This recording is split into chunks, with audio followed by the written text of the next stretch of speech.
날 때부터 도움을 받고 죽는 순간까지 우리는 정신적, 육체적 도움을 받는 존재입니다. 도움이 없다고 말하는 사람들이 있습니다. 혼자서 살 수 있다 라고 말하는 사람들이 있습니다. 그들은 자연만 봐도 인간은 혼자서 살 수 없는 존재라고 느낄 수밖에 없는 것을 알 텐데 왜 그럴까요? 그것은 그들이 이 자연이 하나님께서 주신 선물임을 잊고 살기 때문입니다. 저는 어느 독일 할아버지와 이야기할 기회가 있었습니다. 그는 매우 안정적인 삶을 살고 있었습니다. 아주 큰 부자는 아니지만 재력도 있고 노후 대책도 완벽하게 해놓은 분이었습니다. 그런데 그는 심한 우울증을 앓고 있었습니다. 자신이 지금까지 모든 것을 스스로 완벽하게 다 준비를 하고 살았는데 노후 대책도 완벽하게 했는데 공허하다라는 거예요. 자식들도 다 잘 됐고 가족들도 다 건강한 편인데 자신은 두렵다고 했습니다. 무엇에 대해서 두렵냐면 죽음에 대해서 두렵다는 거예요. 그거에 대해서는 자기가 어떻게 준비할 수가 없다라고 하는 거예요. 이 순간에는 자신도 그 누구도 자신을 도울 사람이 없다라고 하는 것이었어요. 인생에 있어서 가장 큰 게 속임을 당하는 것이 하나 있다면 사람이 하나님 없이 살아갈 수 있다는 것 하나하고 죽으면 끝이다 라는 이야기입니다.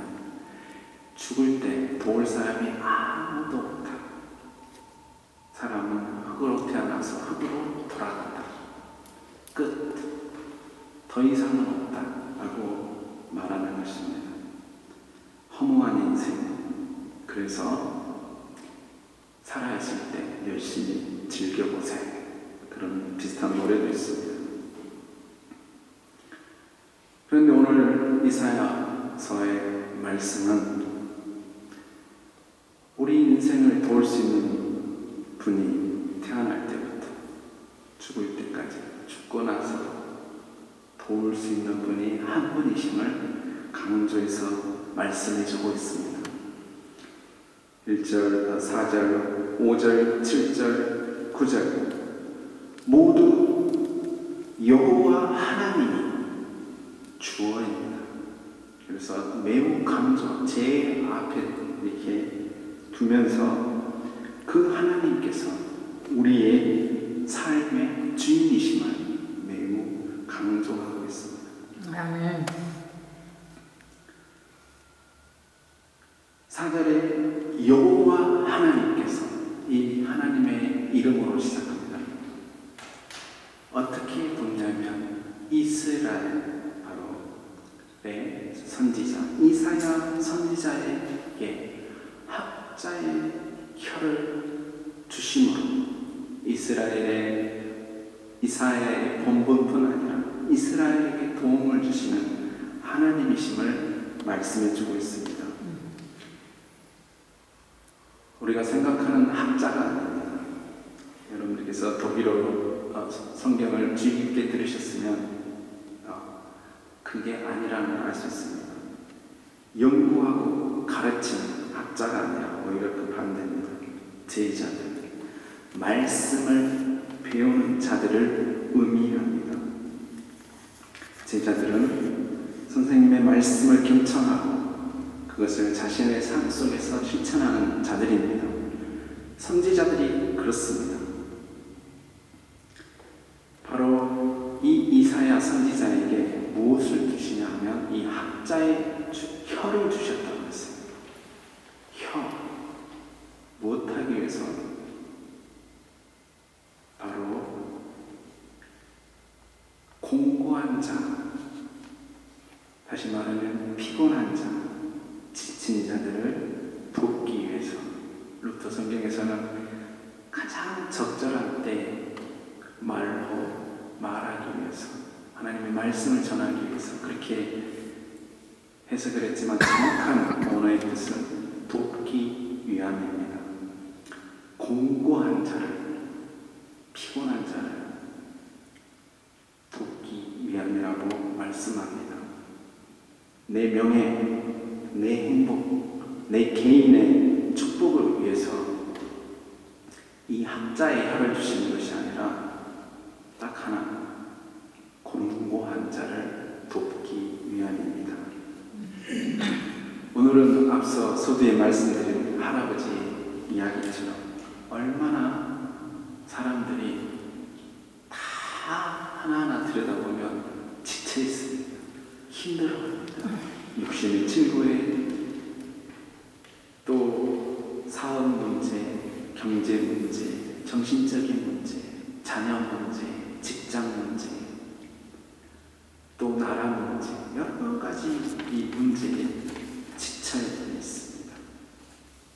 디모데후서는 말세에는 고통하는 때라고 얘기합니다.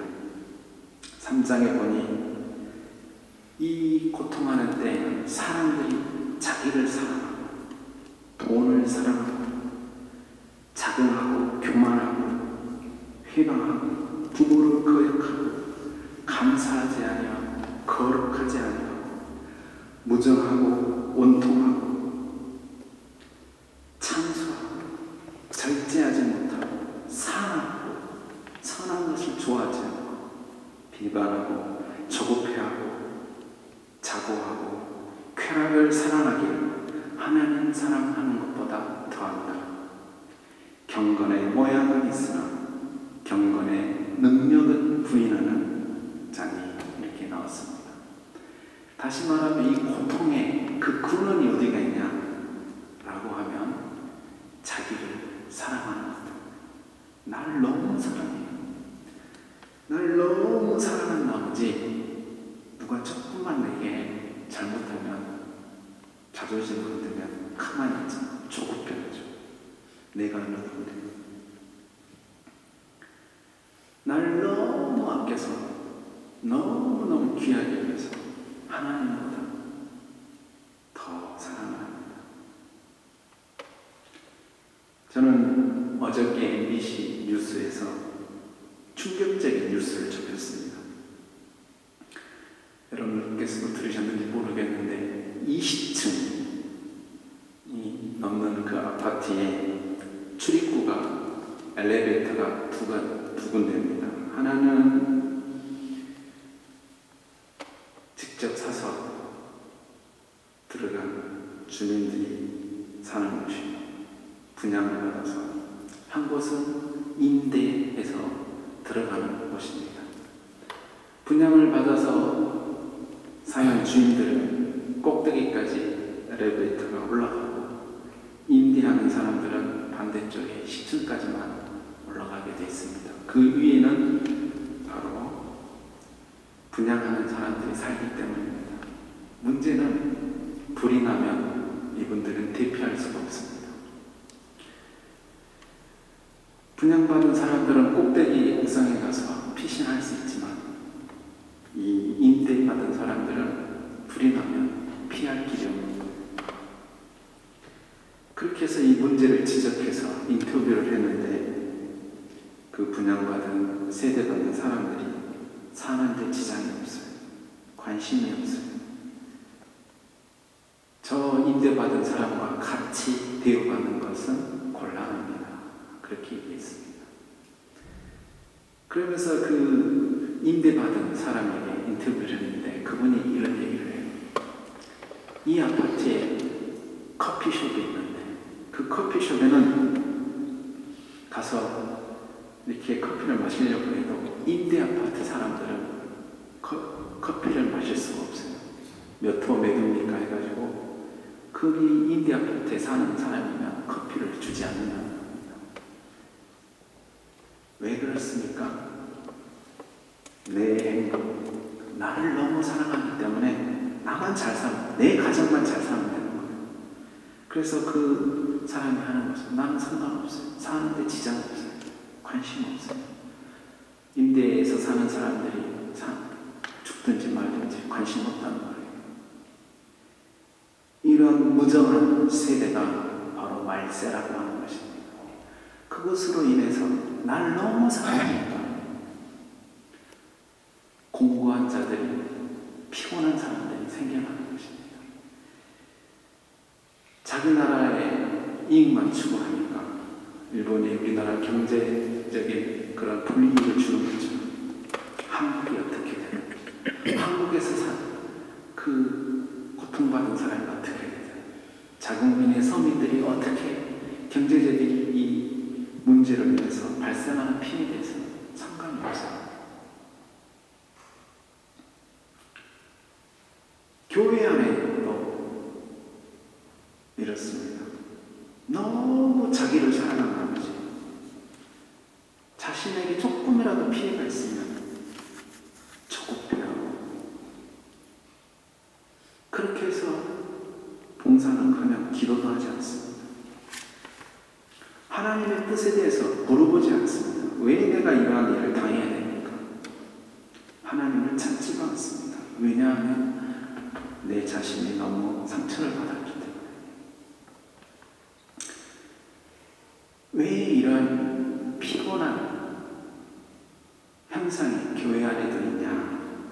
그러면 바로 하나님께서 나에게 주신 감동이 결여되어 있기 때문에 그렇습니다. 오늘 하나님께서 이런 말씀을 해주셨어요.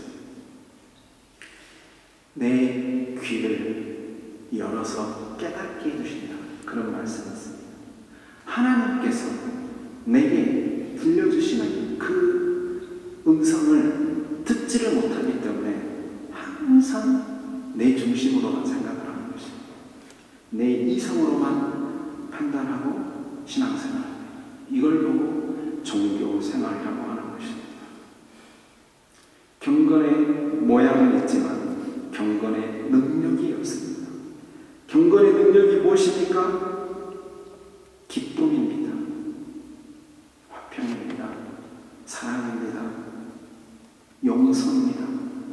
낮은 자의 모습으로 섬기는 것입니다.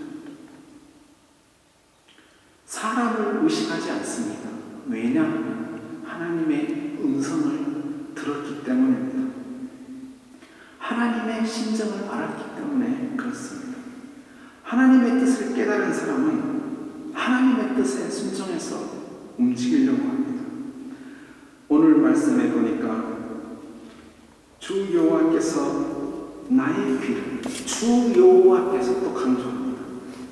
내 귀를 열었으므로 내가 거역지도 아니하고 뒤로 물러가지도 않겠다.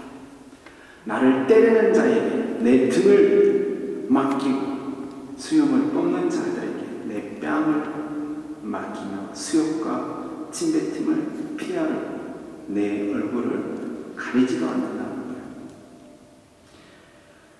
오늘 이사야 말씀을 드리는 이사야 선지자는 귀족 출신입니다. 또는 왕족 출신이라고 합니다. 부모가 물려진 육신적인 풍요로 행복을 스스로 저버리고 국가와 민족을 위해서 자신의 생명을 바친 순교자입니다. 그런 사회적인 위치와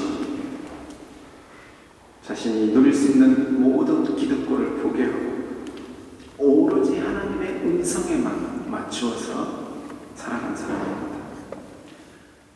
그가 순교할 때는 히브리서에 있는 말씀처럼 톱으로 몸을 조각을 잘라서 두 동강 가서 죽었다는 그런 이야기가 있습니다. 그러는 와중에 끝까지 하나님의 사랑을 외쳤습니다. 하나님을 뜻을 이루기 위해서 희생이 전혀 희생으로 그에게는 여겨지지 않는 것입니다. 오히려 기쁨의 순간인 것입니다. 감사의 순간인 것입니다. 하나님의 어떤 음성이었을까요? 내가 너의 도움이다. 내가 끝까지 너와 함께한다.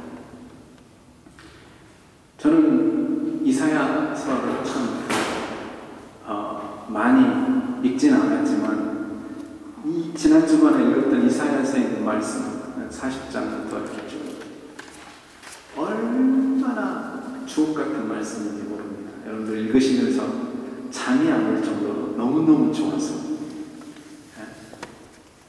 하나님께서 나를 그렇게 사랑하시고 좋아하신다는 그 소리가 들리니까 너무너무 좋은 거예요. 아멘. 우리 주님께서는 십자가를 지시기 전에 너무 고민되었습니다. 너무 고민돼서 죽을 지경. 여러분들 제가 잘 쓰는 예전에 말은 죽겠다, 죽을 지경이라는 말을 우리 주님이 쓰시는 것이 슬프다, 주님이 괴롭다 이런 말을 쓰셨어요. 왜요?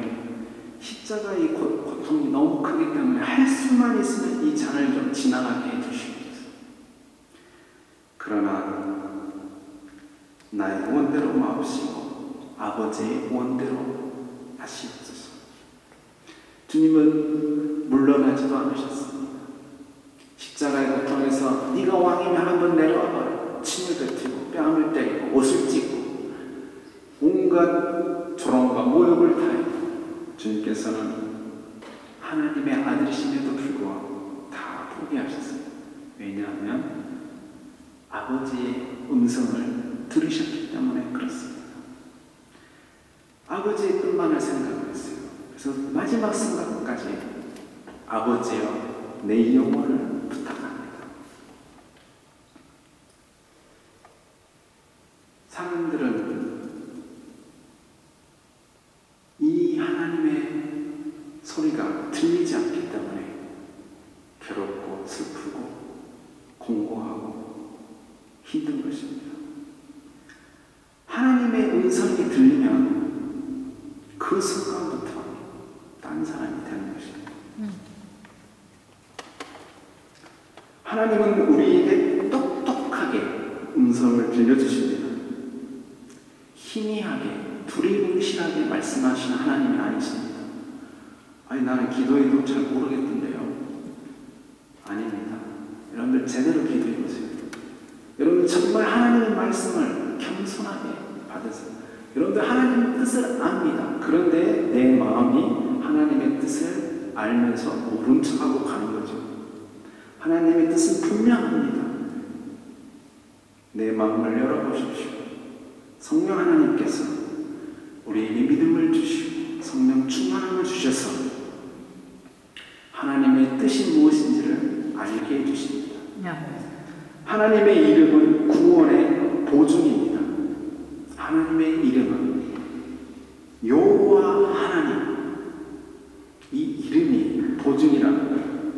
여러분들 세상 사람들은 뭐 루이비통 가짜 가방만 들고 다녀도 그 가짜 이름 때문에 목에다 힘주고 다닙니다. 팔도 막 힘차게 막 가방도 돌리고 그러면서 뭐 보라고 많이 보여주고 가짜도 그 이름 하나 때문에 그 이름이 너무 좋아서 나를 내 자존감을 세워주는 그 말이었어요.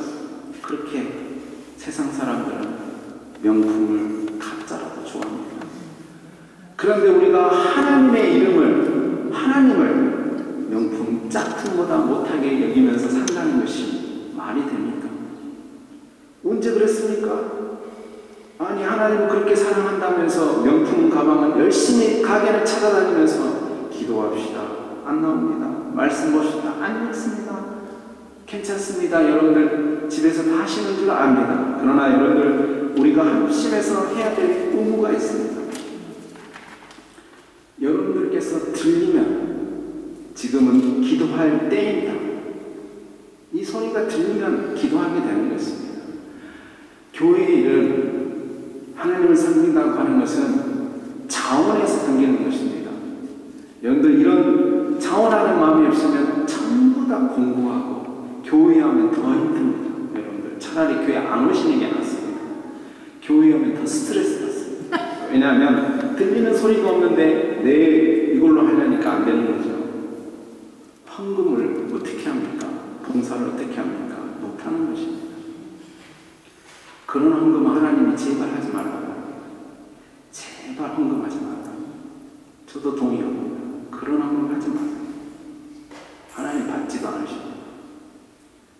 하나님의 이름을 불러야 합니다. 그 부르는 이름은 내가 축복받기 위해서 부르는 그게 아닙니다. 이사야의 말처럼 귀가 열려야 하는 것입니다. 내 마음의 문을 열어야 하는 것입니다. 하나님만이 내가 의지하는 다른 것들은 나를 구원할 수 없습니다. 오늘날 많은 사람들이 돈이 해결해 줄 것 같은데 아닙니다. 돈은 은행을 부유하게 하고 은행 직원들을 살찌우는 일입니다. 그 돈 쓰는 사람, 제가 제 주위에 있는 사람은 아무도 보지 못했습니다. 제 아버님부터 해가지고 싸놓고 돌아가시더라고요. 별로 싼 것도 없으신데 그냥 돌아가세요. 돈 자랑하지 마십시오. 하나님께서 이렇게 말씀하십니다. 수고하고 무거운 짐진 자들은 다 내게로 오라. 내가 너희를 쉬게 하라. 쉬게 하라. 공고한 자들이여, 피곤한 자들이여, 주님에게 나오라는 이 음성을 듣는 순간 여러분들은 해결이 되는 것입니다. 주님만이 나의 마음을 붙잡아 주십니다. 믿음은 뭐냐면 제가 얘기해요. 마음을 붙잡는 것입니다. 마음이 흔들리지 않는, 두 가지 마음을 품지 않고 한 가지 마음을 갖는 것입니다. 오늘 하나님의 말씀에 하나님과 같이, 하나님과 이름같이 강조되는 단어가 있습니다. 아주 강조되는 단어가 있습니다. 원어로 보면 나라는 말입니다. 에고, 나. 내가 거역하지도 물러나지도 않겠습니다. 내 얼굴을 가리지도 않겠습니다. 내가 부끄러워하지도 않겠습니다. 이 말을 아주 강조하고 있습니다. 왜 그러냐면 하나님의 음성을 들었기 때문에 지금까지 내가 문제를 알았던 것들이 아무것도 아니라는 거예요. 사람이 나한테 욕하든지 나를 힘들게 하든지 내가 병 중에 있든지 아무 문제가 안 된다는 것을 깨달은 거예요. 그러니까 내가 이렇게 나오는 거예요. 자신 있게. 사망아 네가 쏘는 것이다. 윤동주 8월이니까 우리 님의 여러분들이 많은 시를 좋아할 줄 압니다. 그 중에 십자가라는 시가 있습니다. 십자가라는 시에 이런 부분이 나옵니다. 괴로웠던 사나이, 행복한 예수 그리스도에게처럼 십자가가 허락된다면 모가지를 들이고 꽃처럼 피어나는 피를 어두워가는 하늘 밑에 조용히 흘리겠습니다. 이 윤동주 시인이 무슨 말이에요? 괴로웠어요. 뭐 때문에 괴로웁니까? 자신 때문에 괴로운 게 아니라 나라와 민족이 일본의 이 식민지에 처해서 너무 괴로웠어요. 자기는 유학을 하는 사람이에요. 괴로웠던 거예요. 광복의 소망을 가져보지만 너무 먼 것 같고, 그러나 우리 주님을 생각하니 행복하다라고. 주님께서 십자가를 지셨던 것처럼 내게도 그러한 일이 주어진다면, 기회가 온다면 내가 주님처럼 내가 기꺼이 내 모가지를 조용히 드리겠습니다. 이런 내용입니다. 순교하겠습니다. 왜 윤동주 시인이 이런 뜻을 가졌습니까? 바로 십자가의 사랑이 무엇인지를 알기 때문에 그렇습니다. 말씀에 10절 말씀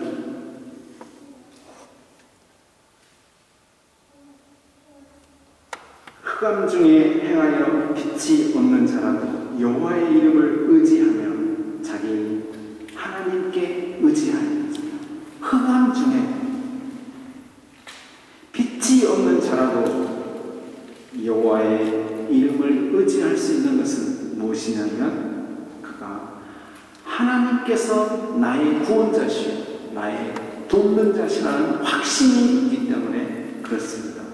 흔들림 없는 이런 확신이 하나님께서 내가 너를 지명하여 불렀고 택했고 내가 너를 버리지 않겠다 내가 너를 돕겠다고 하는 그 음성 아무리 지금 깜깜하고 나라가 혼란이 없고 일본이 아무리 우리를 힘들게 할지라도 우리는 이런 확신이 있어야 합니다. 하나님께서 역사를 주관하신 하나님께서 우리나라를 붙들고 계신다는 이런 확신을 가지고 함께 기도하길 바랍니다. 아멘. 우리의 모든 교만함을 내버리시길 바랍니다. 하나님의 말씀을 겸손하게 들으려고 여러분들 나를 내려놓으시길 바랍니다. 기도하겠습니다. 사랑의 아버지 하나님, 은혜와 사랑을 감사합니다. 주님께서 저희들을 사랑하심으로 하나님의 사랑을 죽기까지 하나님의 뜻을 죽기까지 순종하셨던 그 주님의 십자가에서의 고난의 모습, 사랑의 모습을 저희들이 압니다. 하나님께서 우리에게 향하신 분명한 뜻도 압니다. 사랑의 아버지 하나님, 우리의 마음이 더 이상 교만해지지 않게 하시고 겸손하게 하나님의 말씀 아래로 내려오게 하여 주시옵소서. 우리의 마음을 열고 주의 어떻게 하면 주님을 기쁘시게 할 것인지를 저희들이 생각하며 살아가는 인생이 되게 하여 주시옵소서. 세상에서 들려주는 달콤한 소리에 귀를 기울이지 않게 하시고 하나님의 음성을 저희들이 사모하는 복된 인생이 되게 하여 주시옵소서. 감사합니다. 예수님의 이름으로 기도했습니다. 아멘.